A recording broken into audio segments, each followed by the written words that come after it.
1 2 3 start.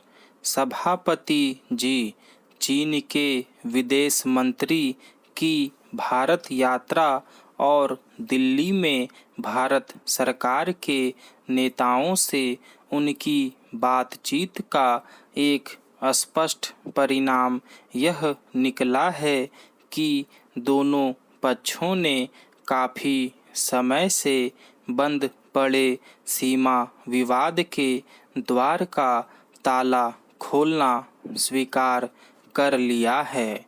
Bharat और चीन दोनों के बीच इस मुद्दे पर आम सहमति है कि युद्ध का खतरा टाला जाना चाहिए और ऐसी व्यवस्था होनी चाहिए कि सबकी स्वतंत्रता, क्षेत्रीय अखंडता और अपना अपना विकास करने के अधिकार की रक्षा हो सके।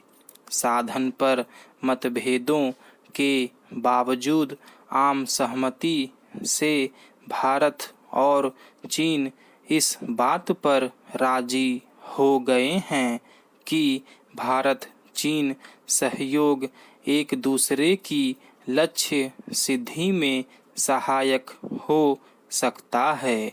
चीन के नेताओं का पहले यह विचार था कि सीमा विवाद जैसी जटिल समस्या उलझने के बजाय अन्य क्षेत्रों में सहयोग शुरू किया जाए और जब भारत चीन संबंधों में एक हद तक समानता आ जाए तब इस मसले को लिया जाए। लेकिन भारत इस विचार से सहमत नहीं है। भारत चीन सीमा विवाद को किसी अन्य देश की समस्या के साथ मिलाकर देखना उचित नहीं होगा। फिर भी इस जरूरत की उपेक्षा नहीं की जानी चाहिए कि यह मसला जितनी जल्दी हो सके हल किया जाए। नई दिल्ली वार्ता के बाद जो क्रम रुक गया था उसे आगे बढ़ाने का फैसला हो गया है।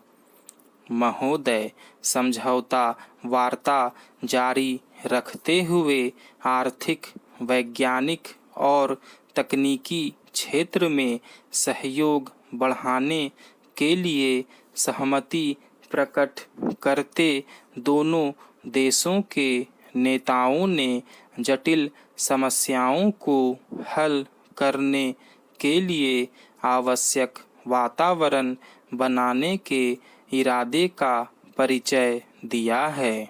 भारत चीन संबंधों के विकास में बाधक समस्याओं का हल न तो आसान है और न इस दिशा में तीव्र प्रगति संभव है। फिर भी दोनों देशों के नेता यदि इस दृढ़ संकल्प और राजनैतिक इच्छा से काम करते हैं कि इन समस्याओं को हल कर लेना उनके अपने द्विपक्षीय हितों और अंतर्राष्ट्रीय मंच पर दोनों देशों के बीच सहयोग बनाने के लिए जरूरी है, तो देर सवेर इन समस्याओं को सुलझा लेना कठिन न होगा। जब तक ये विवाद सुलझते नहीं तब तक दोनों पक्षों ने इन मुद्दों को तूल न देकर इनको सुलझाने के लिए प्रयास जारी रखते हुए अन्य क्षेत्रों में सहयोग बढ़ाने का निश्चय किया है। हो सकता है कि यह अपने आप में कोई बड़ी उपलब्धि न हो, परंतु समूची स्थिति को जब इस संदर्भ में देखा जाता है कि पिछले काफ़ी समय से दोनों के बीच संपर्क के सब रास्ते बंद पड़े थे, तब इन बातचीत के रास्तों को खोलना भी अपने आप में बड़ी उपलब्धि है। चीन व भारत विश्व के दो बड़े विकासशील देश हैं। दोनों ने विश्व की शांति व विकास के लिए अनेक काम किए हैं। चीन और उसके सबसे बड़े पड़ोसी देश भारत के बीच लंबी सीमा रेखा है। महोदय, मैं आपको धन्यवाद देता हूँ कि आपने मुझे प्रारंभ में बोलने की अनुमति दी ताकि मैं एक बैठक में उपस्थित हो सकूं। मुझे खुशी है कि इस बिल को यथाशीघ्र पारित करने के लिए यहाँ पर चर्चा प्रारंभ हो गई है।